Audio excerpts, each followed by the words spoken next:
Good morning, good afternoon, and good evening, wherever you're calling in from.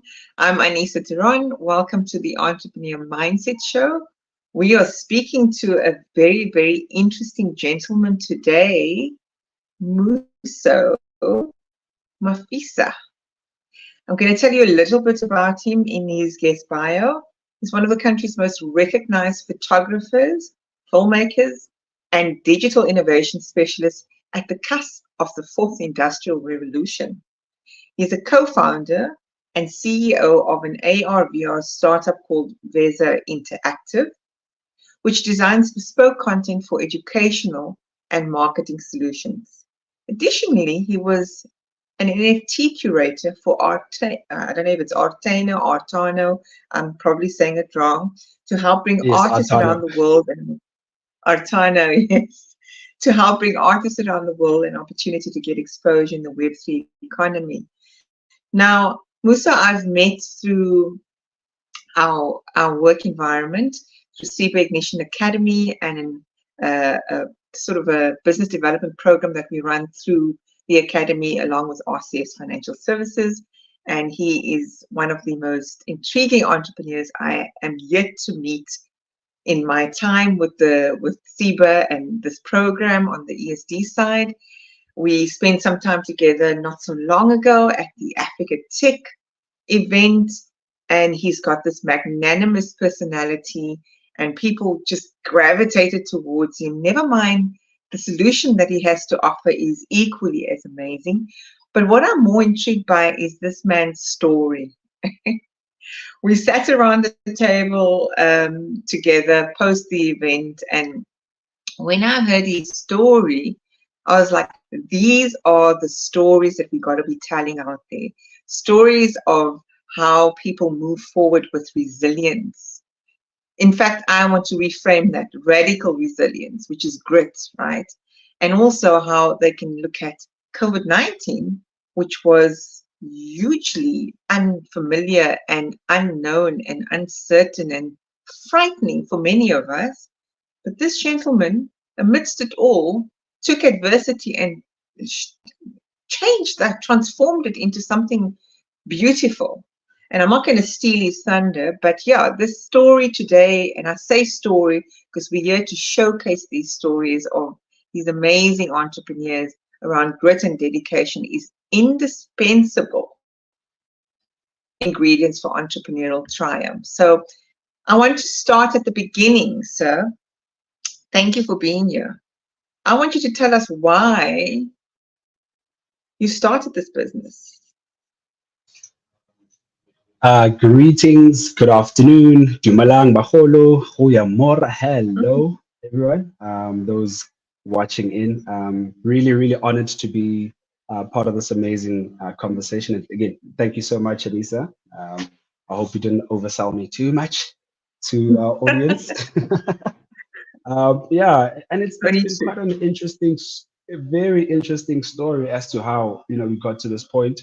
But yes, to your earlier mention that COVID-19 was an incredible moment for us because it really sparked the birth of Veza Interactive. But again, just a tad bit earlier than that is before pivoting into technology, I actually have a very wide background and experience in production, film, and media. And essentially, before COVID-19, I was directing a lot of television content for Viacom, for a lot of celebrities in South Africa as well. Creating documentary, creating that sort of format media. And as a non-essential worker, in our conversation, as mentioned, that really came to a screeching halt because the creative industry was the most affected, and every single potential revenue stream closed off. And it was then a very, very important moment when I had to literally sit with myself, recontextualize what we're speaking about, recontextualize and what was regarded as a failure at the time, and how to then come back stronger with even bigger value that we can offer. So when COVID happened, as you would know, Anissa, I was stuck in KZN with my in-laws, And at the very first glance, it might seem like a horror story, but it actually is a very beautiful, beautiful story of how not only did I connect with my, my in-laws and my family, but then I actually got to reevaluate and see how to enhance some of the existing skill sets, but tied with technology. And I guess, when Veza Interactive started, our very first project into the industry was around blockchain technology, right? And again, I know I'm skipping through different parts of this narrative, but it's just Yes. important to add some context. So when we initially started, we were like, how do we then become different? And we partner with a law firm called Schindler's Attorneys, and with the help of Maurice Crespi, who is the managing partner, assigned us to become the mixed reality sort of wing of the law firm. And together, we then, I guess, tokenized a part of South African history where we developed three non-fungible tokens. All of them sold well over 2 million rands, and those the money actually went into assisting, museums. It went into assisting nature conservation efforts, and this again was very unique because one of the NFTs was a digital twin of Nelson Mandela's warrant of arrest. Now, how this came into fruition was that we literally went to Lily's Lee Foundation, which is a museum in Rivonia, and we scanned some of these artifacts, particularly the piece of paper, which is Nelson Mandela's warrant of arrest, turned into a 3D model and then tokenized or minted it rather on South Africa's prominent NFT platform called Moment, which also is from Cape Town, right? And in partnership with Moment, in partnership with Virtual Nation Builders and Schindler's Attorneys, with Veza Interactive in the mix, we then brought a very new approach, right? We moved the NFT market, at least in Africa, away from the speculative sort of framework it was to utility. So we brought utility into the blockchain sort of framework. And again, that was just the beginning of the story. And following that, we then wanted to basically have a lot more social impact to see how we can then further our technology and innovation outside of the fringe or peripheral sort of technologies that aren't massively adopted, right? And what better way than enhancing education? Because even from where we're from in Mutlakeng and Randfontein, right? Mutlakeng is a very small township that was again very heavily struck because of the COVID pandemic. But when we started building experiences, we started building enhanced learning solutions for our fellow communities, whether it was our nieces, our nephews, so that they can still learn. You can remember, with high restrictions of movement, you could not go to school, you could not go to work. And we thought, how does work and school come to you? And after that, we then developed the world's first 3D printed textbook, which is called the Trube. And that has been a phenomenal sort of a small device that uses augmented reality. And it's kind of like when you scan a product at like a retail or supermarket, when you scan the QR code, it then processes the purchase. With us, when you scan our object with a mobile app we developed, it then triggers 3D interactive media. And again, I'm very happy to share some content and videos as to how that basically looks like. But I think we can get into that in a few minutes. But yeah, just to wrap up the origin stories of Veza Interactive and how we got into this space, as mentioned, introduction into blockchain technology, and we then further enhanced how we could work and reimagine education on the African context, right, to service underserved communities and really give them a competitive advantage, because we know that under-resourced and schools with low infrastructure stood the biggest risk with missing out on a transformative moment in technology. Mhm. I can listen to the story over and over, and I'm always like getting goosebumps because, the bigger why is this need to create accessibility, being an enabler of education, even amidst this COVID period. And I'm sure it's evolved since then to even greater things.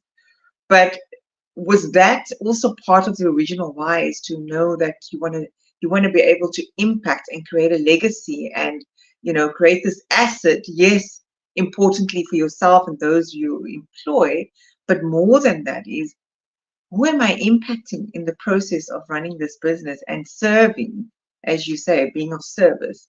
Was that also part of why you were so enthused and, passionately inspired to continue on this journey, even though you had so much uncertainty at the time, not knowing how it would be received? I think more than anything, what really drove the inspiration was a shared discomfort that myself and our Veza co-founders had for just really harsh inequalities that we're faced from the places we're from, right? And we realized just how privileged and empowered we had become, just merely exploring new technologies. And we felt quite bad that such benefits should not just, exist within our limited bubble, but how do we then bring this to communities? Because that also speaks to, the very nature of why we started this at Veza Interactive, is to literally build our own army of developers, creatives, who can we then empower so that they can further monetize their skill sets.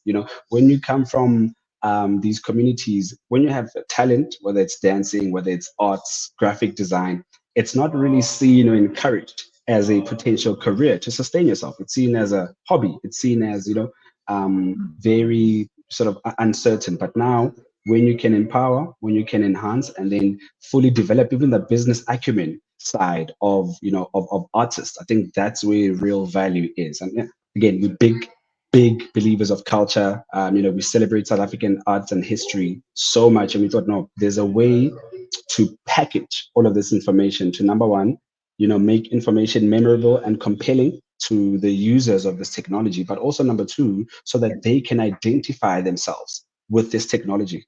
Most times, people come across what they call bleeding edge tech, whether it's XR, extended reality, or artificial intelligence, and they assume that it's only for a certain demographic. It's only for white people, or it's only for Asian people. And we want to basically we're running a behavioral change exercise by showing people that this is merely technology that's not in the future. It's technology available today that can be used to solve some of our immediate problems. And then that basically just started a whole, series of us being obsessed with solving issues in underserved communities. But again, that came with a bit of a stumbling block, because you can imagine the naivety of, wanting to save the world and saving, society without having a having a plan to sustain yourself there. So yeah, that really Absolutely. it illuminated us as to how we can then not just focus on product, but also focus on running a business. I think that transition there was critical for us. I'm going to respond to that now. I just want to acknowledge those that are here on Instagram. Thank you, Prashen and Nicole, for joining us, and anybody else that might not have passed a comment or anything. For those that are here, please don't hesitate to ask questions and engage us in this conversation today. I'm going to come back to comments later, but I want to continue expanding on before we move on to the next part of the segment. This sounds like, the beautiful story around I've been empowered and I want to pay it forward. And let's move away from the construct of this is only for the prestige or those that have status and a different class, that it's more than that. And the construct of go find a job and, go to school, find a job, and that's it. You're saying, hold on, if you have something that you're wanting to do or pursue, that becomes your North Star, and you need to almost be guided by that, because that's the value system that I'm assuming you're guided by, is that being truth around this purpose and this value system, whilst there are constraints of wanting to, there's the, how do you serve the world and impact humanity positively and the future's leaders of tomorrow from an educational perspective, whilst Future-proofing also Africa. building a business. Yes. So because ultimately what I think the bigger why is is striving to get to a point of self-actualization, cultivating self-leadership within others through the medium of technology and education, right? Anthony, thank you for joining us on Instagram. Please do share your comments or any input that you might have around this conversation. So it's not easy. Being an entrepreneur has so many lows, but it's in the lows and in the darkest periods of those moments where we're close to crossing a threshold. And now you may very well decide, hey, is this even worth it? Feelings of imposter syndrome. I hope I haven't lost you, Mmuso. Are you there? Mmuso, are you there? Are you there? Definitely still here. Sorry about Okay. that. Okay, you are on mute and you went away in terms of your pic or video. Anyway, that's what technology does. It's fallible, right? And so are we. We are not infallible as human beings, and we're also not perfect. I believe we're all imperfectly perfect. And amidst running a business, there's, as I was saying, there's a lot of pain points. There are challenges, and there's so many barriers and obstacles when you are torn between being purposeful and mission driven, and yet you need to generate an income and build an asset. Tell us a bit about what are some of your pain points that you've had to overcome and continue to have to overcome in the future. So, a big part of what we've realized is that as much as we in the XR or creative space are like very passionate about this technology, we realize it's not as prevalent to the rest of society as much as we are, right? So it's a continuous journey of educating, customers as well. And that's kind of like, a pain point we've had before where, you'd have to, number one, our core sort of focus has been how do we position ourselves to be able to compete globally, but also be locally relevant, right? And Yes. now when you contextualize how, larger, more established, whether it's VR or AR, companies, quote unquote, are competitors, it's very tiring when you have to almost substantiate yourself and almost have to reason as to why your pricing is at certain point. Even at one point, you found yourself undercutting yourself, trying to sort of be more accessible in the market, and you see it does not work. So hence our second point has been purely focused on value creation, right? Because with value creation, it's much easier to substantiate any sort of price point with regards to the numerous services we found ourselves, are offering to clients. And what has helped to alleviate, I guess, that pain point is that, with regards to myself and my history, I think my passion lies in exploring the intersection between technology and storytelling, right? And now this kind of like allows me to bring, the imagination to life through my work, and the expertise that I use in game technology. It's basically what I use to create stories and narratives, back when I was doing film and media. And I think just bridging those two worlds has allowed me to navigate and kind of like come up with rejuvenated approaches to to building a number one sustainable business, while ensuring that the impact is not just seen within our immediate community, but it's actually continental as well. And there's been such a huge interest with regards to scaling what we're doing outside of the South African sort of borders. And I think that has been an incredibly exciting thing. It's exciting as it is terrifying, because obviously with growth you understand there's change, there's Yes. there's a lot more you have to be a lot more deliberate, and have to be a lot more meticulous in how we execute, just so that we ensure that we can actually now handle the demand we are technically creating for the technology. Now, what I'm hearing is that you don't only talk the talk around value creation, but there is absolutely evidence and social proof of shared value. That it's paramount to the success of your business. And the sustainability to have the longevity, but also to grow and continue scaling, so that you build those case studies that ultimately become the social proof for others to want to join you, so that you do not undersell yourself. So that solves that pain point that you were alluding to earlier on. And I mean, I chat to Brad Watridge. I think you watched us last week on Thursday in our live, and we spoke about the art of actually saying no and the rejecting. Sometimes we have to stay in truth to saying no to a particular opportunity if it isn't values aligned, or if it's not in alignment with that value creation that you are so dedicated and committed to deliver on. So thank you for sharing that. Anything else that comes up as a pain point, anything from a personal perspective, because as entrepreneurs, we tend to want to work in the business and on the business, and then we do forget to have this holistic approach that we are not only entrepreneurs. So what are the pain points on a personal level, or on a mindset, or imposter syndrome that might have come up, where you feel like, is this really working, or should I just give it up? What else comes up for you, if you're willing to share?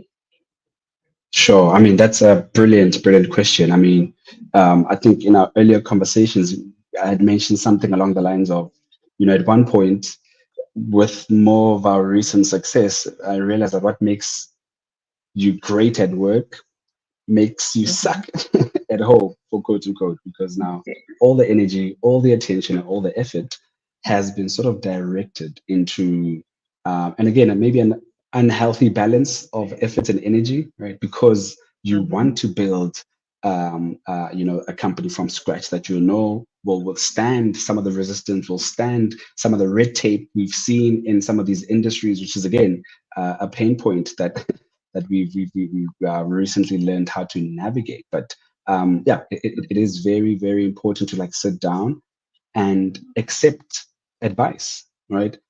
One of the other issues is I've always sort of looked for external influence for advice, for guidance and things like that, and you realize you just need to talk to people around you. Opening up to my wife, for instance, with some of the challenges I've faced has become a tremendous help. Because you don't realize just how much alignment and how much insight people who are not in your space can actually provide. Because we say fish in water. When you're so consumed and you're so focused on a task and bringing something to life, it's very easy to neglect your own sort of well-being as well. So part of what I've learned to do as well is actually take sort of physical training very seriously, and that's also almost quadrupled my productivity, reducing stress levels, really just anchoring myself to realize that you can never ever stop the noise and chaos around you in the world, but you can definitely control the internal chaos, and that's basically how you can navigate a lot more easier without burning too many bridges, whether it's personal or in business. That's so beautifully articulated, and the only thing I would probably add to that is that when you can discern and know when you are too heavily weighted on one category of your life versus others are being neglected, that is room for sabotage. And everything is underpinned by relationships. So if one relationship is not going well, you can be sure it's going to find its way to cause a little bit of chaos. And more importantly, if the relationship that we have with ourselves are not optimal to sustain our well-being, that too in and of itself is going to be a significant contributor to us not being able to move forward successfully. But thank you for sharing that vulnerable part around cultivating those relationships and making sure self-care is equally important, because you've touched on how it's enhanced your productivity just by being physically fit. But we must not underestimate the mental fitness that is equally, if not more important, that we need to cultivate that from the inside in order to make sure that we can move forward in a not a balanced way, but a more fully holistically integrated manner. So let's move on. We can't do this on our Certainly. own. You touched on support, and we can touch on those nearest and dearest to us, and we can be empathetic with others when we needing to support others. But as entrepreneurs, we think we must just do it all alone. What support, however, do you think is lacking, and what do you need specifically as a business owner? Yeah, I think the support that I've personally received more recently, that I've been also very open to as well, is mentorship. Yes. And that's really something I hadn't really I guess given enough energy without realizing the the transformative, potential and opportunities that comes with. Sorry, mentorship Yes. also comes with, it's like a relationship thing, right? And in Yes. business, in life, relationships are a commodity. Relationships put you in certain positions, they put you in certain rooms, and that's kind of like how I've learned to navigate certain points in that regard. Yes. And I mean, we know that, again, we talk about shared or value exchange. It's Mhm. a reciprocal exchange between mentor or coach, Mm. as well Mhm. as the person that they are partnering with in their journey. And so Yes. that's what's important, is to say, how do I access these different levels of support? You've been on the Level Up program, and I'm sure you've been on other programs. These things are available, but what I have personally found as a coach on these programs for entrepreneurs, there's a big difference between being interested versus committed. Some entrepreneurs show interest in that exchange. They complain about not getting the support, or it's lacking. And then when it's presented to them, here's the problem though, is that when something is offered completely free as part and parcel of a program, I realize there's no skin in the game. I've not made an investment into this financially, so I don't need to show commitment. And so one has to be very clear that when we want support, or we need to enlist support, that we got to be committed to that. And it's a level of integrity and respect, and also aligned to your own value system when you show up in that exchange, that you're fully committed to be there in that partnership of enrichment, because I always believe Yes, it's a seeing it two-way through. partnership. It's never just one. Yes, see it through, see it through. Yeah. So let's move forward. I can't believe we're almost a half an hour through. Thank you, Uzi, for joining us. Also on Instagram. Instagram seems to be growing on the entrepreneur mindset segment.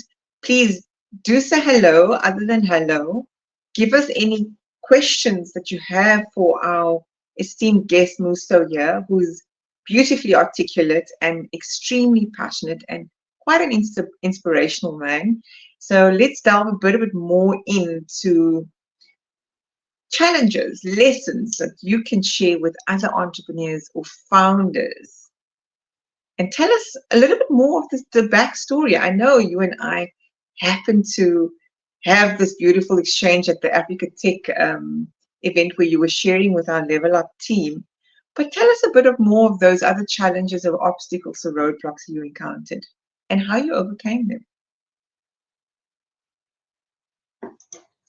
So part of what I discovered, right, as a big challenge is, the industry we find ourselves in, it changes and develops and enhances almost on a daily, right? It actually keeps on developing at breakneck speeds.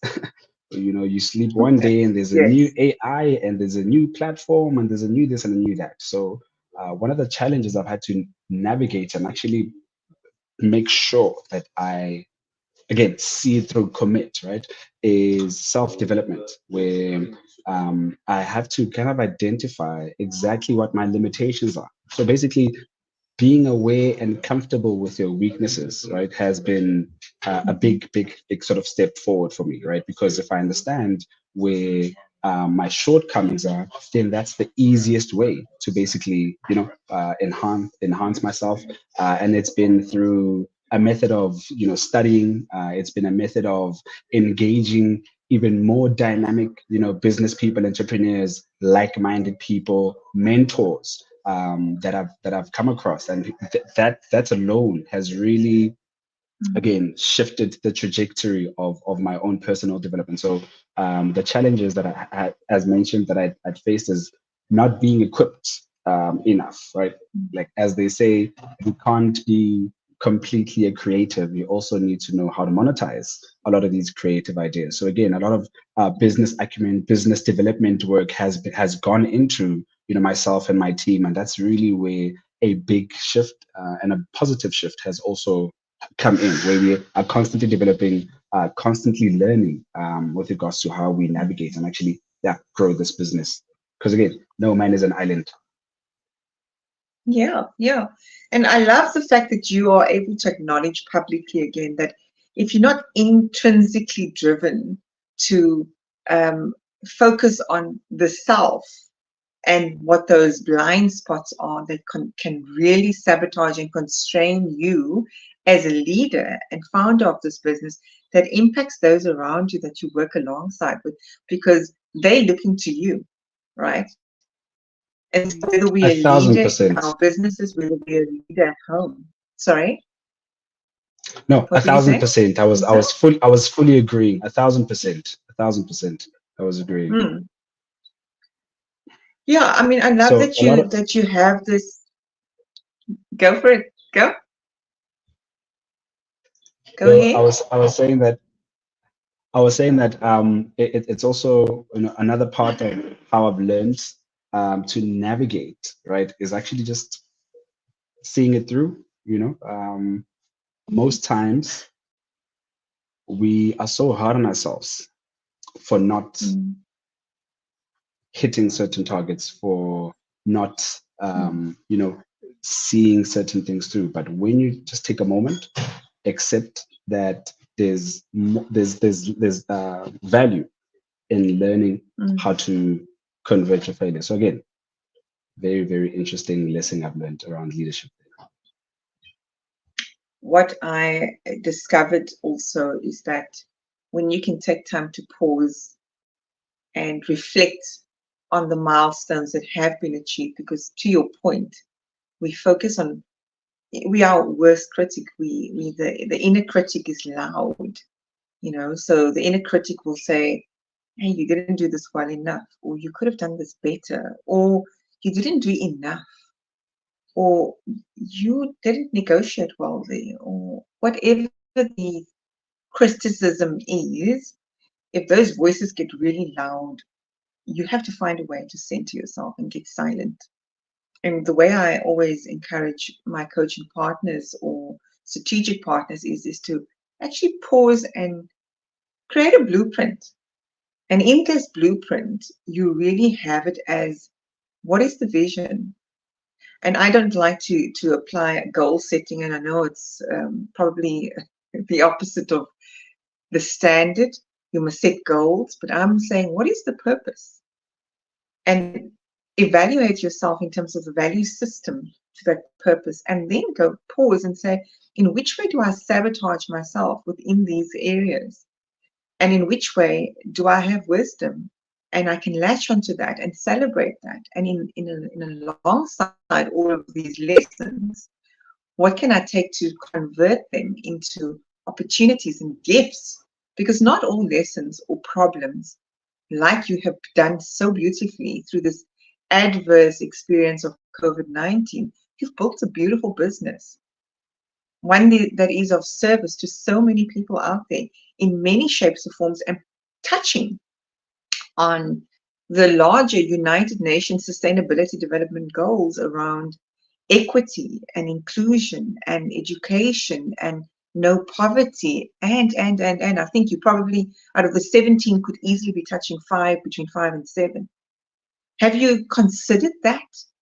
as to looking at how you can partner with some of those larger institutions like UN or anyone else? Most certainly. I think one of I guess turning points as well, right, within our journey has been identifying what they call high tech, high technology, and high touch. Yeah. So high tech is all this nice, sexy stuff, AR, blockchain, and whatnot. And people Mm, actually lose the other side, the more human side, right? The inclusive side, how to make technology equitable, how to make collaboration and teamwork a lot more streamlined within mm, limited sort of mm, frameworks. And yeah, it's been incredibly sort of beneficial to us as well. I mean, if you mm. look at, for instance, how we managed to pivot away from education, not away, but how we added the advertising and marketing sort of business model into the organization had actually unlocked other sort of aspects of the business that we had deeply neglected. And again, Yeah. now it's become such a really amazing journey where we are scaling the company. We are introducing more opportunities across the what they call the digital divide, right? And also the Mm-hmm. gender divide as well, because a large part of what we Yeah. believe is that there has to be it's too saturated. The industry is too saturated, and we have to find unique ways to include more of our African creatives into the space. And I think that's incredible to do, because now we almost lifting as we rise as well, right? And that's really an important part of I of love that. why we do what we do. I love that statement, lifting as we rise. It's beautiful. I think I'm going to steal it. Here's some comments from Brad Watridge, who was on the live with me last week. He says, always know your value and helps with setting boundaries. And he says, SMME, yes, love it. So he is passionate about this space and making sure that there is that shared value creation. But you spoke earlier about consistency and showing up no matter how bad it is, no matter how difficult it is. So I think that's also the essence, is how do we continue persevering To do, yeah, regardless to of do how what we difficult set things out may to do. seem. No, no, I mean, exactly, exactly. one one of the more remarkable things I've learned from Professor Bonang Mohali, Mm, in his book, Behold the Turtle, he actually mentions that, when fishermen are not at sea, what they're doing is they're sharpening their equipment, right? They're refining mm, their resources. So by the time they get back to sea, mm, they'll be a lot more efficient. They'll be a lot more nimble and adjust to certain circumstances. Another mm. analogy is saying that all you need to do is sharpen your axe, because instead of Yeah. spending 3 hours cutting down a tree with the right tools, it can be 30 minutes. So that's been an incredible thing to learn in this, yeah, turbulent journey of entrepreneurship, but it has yielded some fine results for us. So you in technology and you probably gather a lot of data. How has data enriched this business for you? Because that sharpening of the axe is very much for me something like that.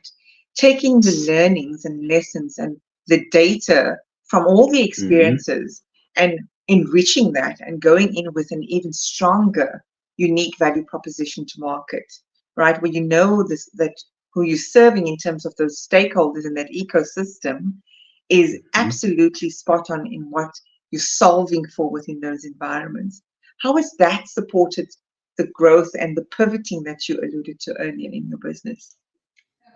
Again, another fantastic question. I think for us, it's really enhanced how we iterate essentially on technologies, right? Because we may Yeah. have a certain perspective and a certain goal when deploying and building technologies, but the data, the feedback that we get from our consumers, the feedback that we get from some of our customers has actually then illuminated us into how we can enhance certain experiences. So data is crucial, because now you make data backed decisions.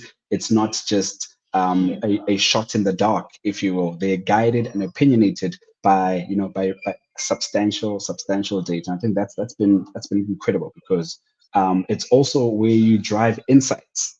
And I think that's really a Mm. crucial part, because data alone is not sufficient, but the insights that you can draw Yeah. from that data has been a big game changer. I mean, even some of the platforms, some of the Mm. security measures that we use in our solutions now have been, again, opinionated by the data that we've learned.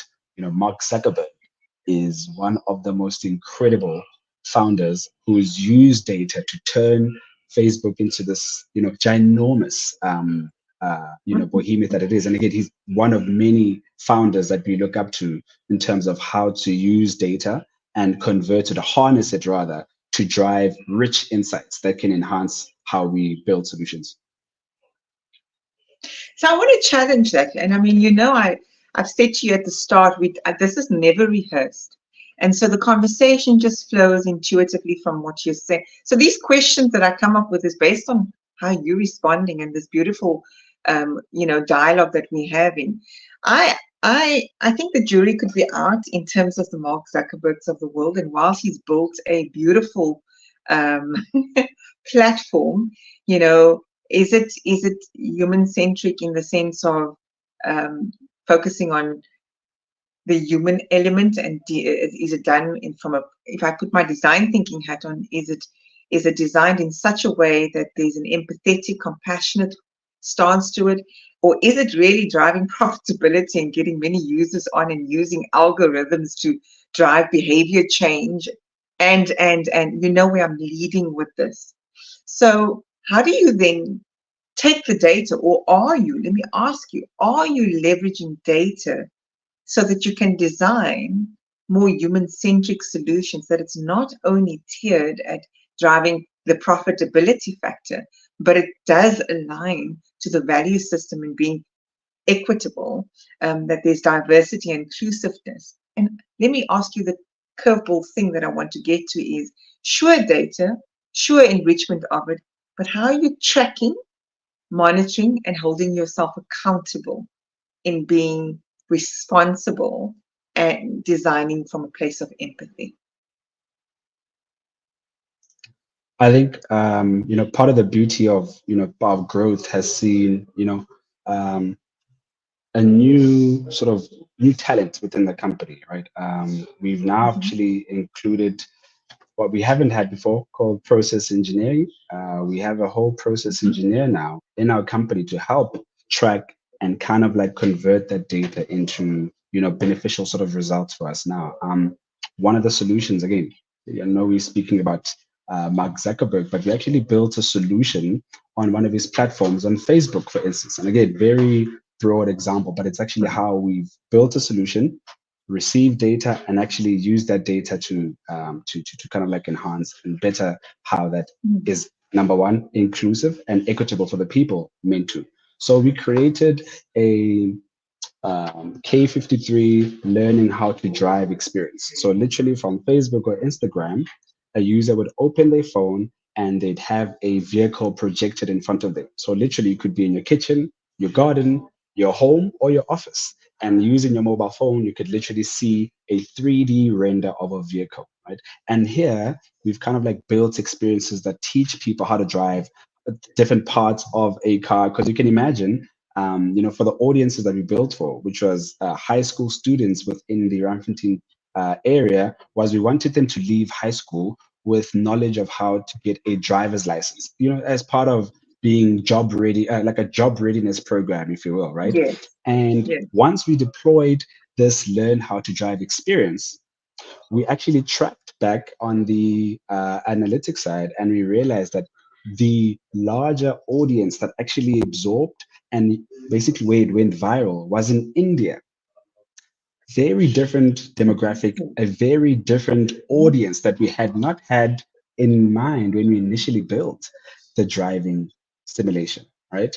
And now what that did is Yeah. we now actually had released a newer version of that that is more aligned with that audience. Because when you think about it contextually, predominant means of transport in India is like tuk-tuks and scooters and bikes, and actually that's Yes. why that resonated with them more than our South African audience. But point is, we use that data that we received to then track and target a much more, I guess, direct audience. And now we've actually almost 2x profitability in that very same solution. So again, very, very crucial how we took immediate data to help, enhance and better align how we build Mm. solutions. So you see, he doesn't just talk the talk, he walks the walk in terms of the social proof and evidence of doing things for the greater good of humanity. So I guess I have not oversold him in the beginning, because some of these questions, as I said, is really just from the flow of this conversation. And I'm also new to learning how he's enhanced his business. And I love it because it is about the greater good of humanity, but at the same time building an asset that can be a legacy for others to say, how do we build on this that is already there? And at the rates of technology that evolves so often, it's very difficult to keep up with the pace. So I love the fact that you've got this process engineer, there's all these titles that are coming up, but ultimately it's how do we become more customer centric to be of service in a better way, if I'm summing that up correctly. 100%. How do we become obsessed with solving our customers' problems? Yeah. Yes, yes, yes. So on that note, about solving customer problems, that's forever evolving, right? So how do you stay abreast with that? Do you divert from your original problem that you want to solve, or are you niching, or are you diversifying? What does this vision of the future look like if you are very obsessive, as you say, to use your words, about solving the right systemic problems that exist across the globe, not just South Africa, whilst you are passionate, as I've seen and know, about Africa as a continent, I also believe that what you have to offer can impact outside of South Africa as well. So what does that vision for the future look like, Minister? Thank you again for that. I think our vision for the future has been, placing Africa first, number one, without, neglecting the more global opportunities that do exist, right? However, our big, big, big goal for those wondering, we would like to establish Africa's largest mixed reality training center, right? And again, that is, what we believe will make sure and ensure that the future sort of creative leaders in the space, creative technologists, as as some have deemed themselves, are able to leverage the platform, learn new skills, and kind of like monetize a lot of the the talents that they have. It's really something that is close to us, but again, that's more on a continental sort of level. We are, planning on having a much more global sort of positioning and presence as well, because as we can understand, a lot of the solutions we offer can enhance, certain areas outside of Africa as well. When you think about the conditions in Gaza, for instance, right? How education has been almost eliminated completely, and there are hundreds of thousands of people who could leverage what we've designed today. Or in Ukraine, some of these war-stricken areas, they are able to then, come up with, we are able to come up with solutions to help them, and that's really where we want to position our company for the future, where we'll be able to solve incredibly large problems for numerous sort of industries. Because one of our biggest strengths, as mentioned earlier, is being industry agnostic, right? Where we don't just stay or sort of like stay in one sort of pocket in terms of what we can do, and that has helped become nimble. It's helped us, think and solve on our feet.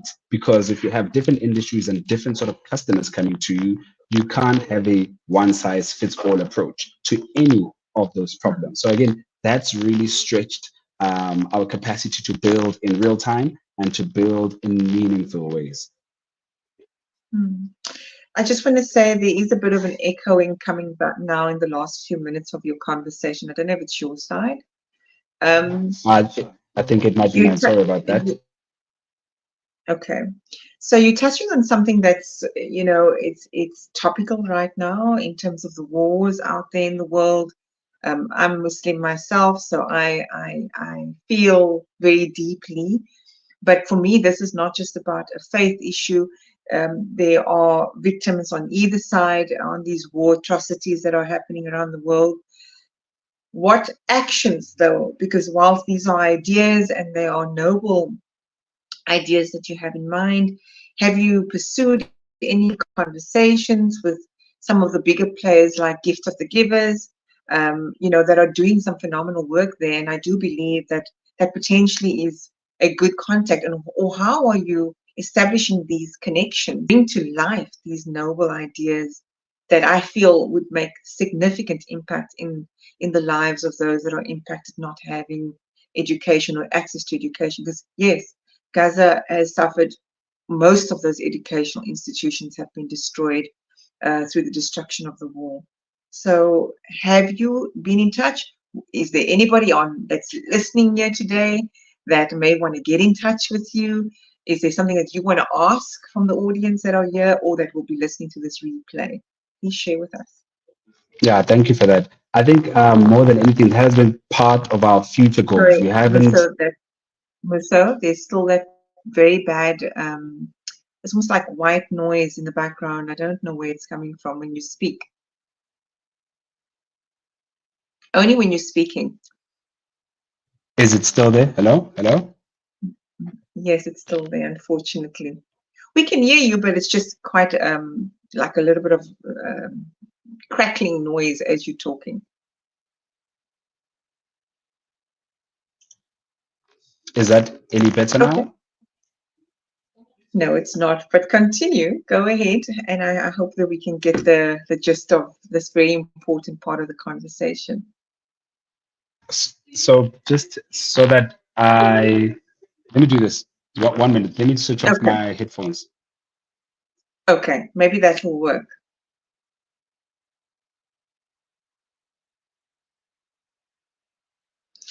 So whilst he's So doing that, for those that are, I'm just asking for the audience that are here. So welcome Zaida, welcome Naseho, welcome Taz on the Instagram side. If anybody has any contacts to some of these larger institutions, we will make sure that Muso's details are in the comment section on LinkedIn, and also make sure that we can repost this recording on Instagram, seeing that there were quite a few of you listening in today, so that we could, all figure a way to make a difference for the greater good of humanity, not just in Gaza, but wherever we potentially can with this technology that Mmuso has developed to impact others positively. Mmuso, are you back there? I am sorry. I think I might That's much have been in a better. That's much much better. Okay, Yes. perfect. So I'm sorry, as mentioned, those ideas aren't, within the near future. However, we are kind of like looking for partners, especially NGOs who have been involved previously in whether it's, continental efforts or some of the more global efforts as well. So far, we don't have any immediate organizations, but we do have solutions, as mentioned, that we have built more prototypes, literally ways that can, again, enhance learning, primarily learning, without the need, like what they call this, without the need of like flagship devices. For instance, not everyone in Gaza or these war-stricken areas would have a iPhone 15 Pro Max or some of these high-end devices. So how we have established some of these solutions is optimizing those experiences so that all you need is a entry-level phone that's not really as expensive or consumes a lot of data. Even some of the models, the interactive content that comes there is so optimized that you are able to then learn and get a vast number of sort of content that you can then enhance, whether it's educate, whether it's geography, maths, science. I mean, one of our recent solutions is teaching coding and robotics in township schools without parents, for instance, spending 60,000 Rand for a physical robotic set, right? Where we have the alternative Yes. of our own 3D printed textbook that then enhances that learning. And maybe one of the more crucial points to mention is how we're building these solutions is making sure that we involve the community should feel like they are part of the solution instead of shoving down the solution down their throat. If they feel like, oh, actually we are part of this is an immediate enhancement to the quality of our life or our students or children's lives, that's been a very, very crucial point. And for instance, the True, do you mind if I actually play video as You know what? You'd be the first to have played a video. So we do have time if you want to show that video. And whilst you're trying to do so and share that, I just want to highlight the fact that this is the epitome of how we design with the customer or the stakeholder in mind, and doing so from a place of empathy. By creating the accessibility is one thing, but making sure that in that accessibility, there's no divide, there's no digital divide or the data divide or whatever you want to label it as. So very encouraging to hear that that's where it's heading. Can you share on this side? I'm not entirely sure. You more savvy. You're going to have to teach me how to do no so. problem. Are you able to see my screen? Not yet, actually. Okay, let me try it again because it did say that it's sharing.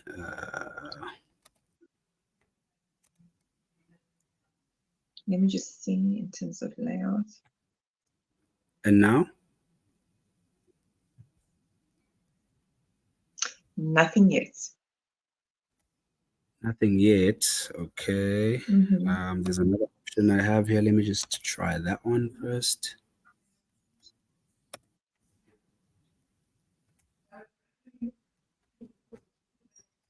Oh, this platform. I'm not sure that. Nice. Yes, so this is what I wanted to say. So there are different plans on StreamYard, which is the streaming platform that I'm using in order to facilitate these conversations. And this is not the webinar version of it. If it was webinar, I know then you would have the capability to share. So I was pleasantly surprised when you said, yes, you can share.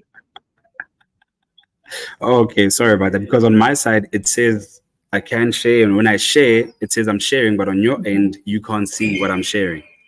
No. So definitely because I'm sitting as host on streaming the platform, I'm not sure that that's possible unless we were on the version that could do webinars. But thank you. I do feel we need to put whatever we can on sort of the comments in LinkedIn or even the comments on YouTube as well as on Instagram, because this streams across those three platforms. But in closing, we have 2 minutes remaining, and this has been an amazing conversation, quite enlightening, and I'm excited to see where this is heading in the future, given this focus you have. What are some of those collaborative partnerships that you're looking to connect with? Because I feel that that's maybe the next step, is that this is not about doing it on your own. How can you scale and grow this through these collaborative partnerships? So what are you looking for? Yeah, so I think a big part of where we want to head to in the near future is collaborating with a lot of skills training organizations, right? Because I think we are at the precipice of kind of like introducing accelerated skills training simulations. And now this is with virtual reality. And again, we offer virtual reality, augmented reality, and mixed reality solutions, right? So when you look at the issue of workforce enablement in the country, we are sitting in a unique opportunity. If you think about the government of national unity, and you think about how the shifting of even the more recently announced cabinet I think, as a small organization, we stand a pretty, decent chance of contributing to how the skills gaps can be, sort of, reduced, and how we can actually enhance how people get educated, get skilled, and get trained, and don't, miss out on some of these opportunities. If you think about, the stats I'd mentioned earlier, I don't know if I'd mentioned it, but in our recent research, within the educational space, is that 80% of school kids in the grade 4 sort of level cannot read to comprehend. Now, that Wow. doesn't boast if you think about where ChatGPT is and the idea of prompt engineering. So that whole Yes. demographic has already been marginalized as is, based on their ability or their lack of ability to learn, to read without comprehending. And most times Hmm. schools and, society say, oh no, the schools, or the the children failed. And it's actually the schools who failed the children.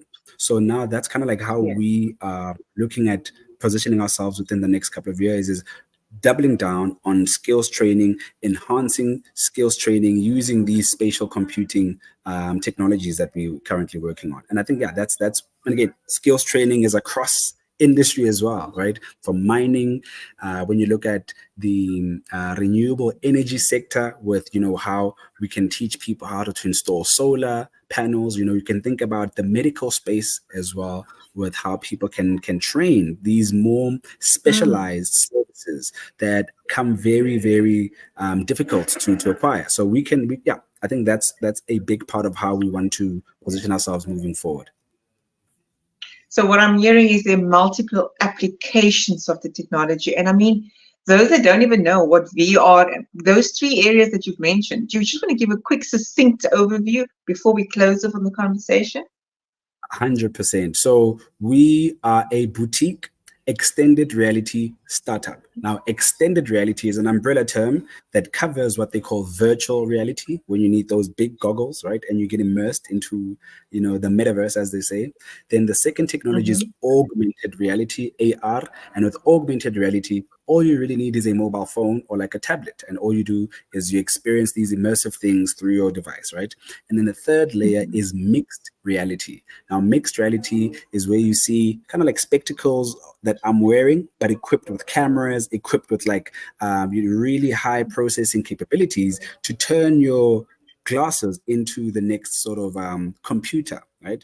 And that's where Mm-hmm. AR, VR, and MR have amalgamated in what they call extended reality, or XR. So that's kind of Mm. like how the definitions work. Yeah, XR is Oh, inclusive of virtual, augmented, and mixed reality. lots to learn, Musa. So on that note, stay on the call. We will have a brief debrief after this, but I do feel that we would have you on again, potentially when I've maybe upgraded to the webinar version of StreamYard, where you could share the different applications of this and Yes, practically show people. Then theoretically, it doesn't always resonate, but practically showing it, because 100%. that's also what people gravitated towards when they met you at Africa Tech. Thank you for Yes. this conversation, for the deep insights and the learning and enriching me as well as this audience. Any closing remarks you want to leave with the audience, and also where they can find you? Yeah. I think it's been an incredible conversation. From my side, I just really want to, yeah, thank every single person who's been part of this Veza Interactive journey, because I would be lying if I said, part of the successes or failures we've seen is just ourselves. No, we are part of a shared value Mhm. ecosystem. So I'm incredibly happy that, we still have partners who share our vision. We have mentors who are also contributing their time to make sure that, we are learning and we are growing efficiently in this sort of a space. And yeah, I think there's a lot more you can expect from Veza Interactive. Yeah, in the next year, we'll be delving into the e-gaming space. As mentioned, we'll Mhm. be producing some, skills training simulations. And yeah, more than anything, you'll be seeing a lot of more solutions we've built for large financial institutions in the country, such as APSA, African Bank, and a few others. So there's, yeah, interesting things in the pipeline there. Watch the space, people. Veza Interactive is going to make a huge dent in making sure people are learning, growing, evolving as fast as technology is. So on that note, thank you. Do stay with us. I'm going to end this live. Thank you for everyone that's been here throughout this hour and almost 5 minutes. It goes too fast. There's lots to talk about. We'll probably have Mmuso on again in the not so distant future. And yeah, don't hesitate to reach out to him. I'll make sure that his details are on the comments. Bye for now. Thank you so much. Till next time.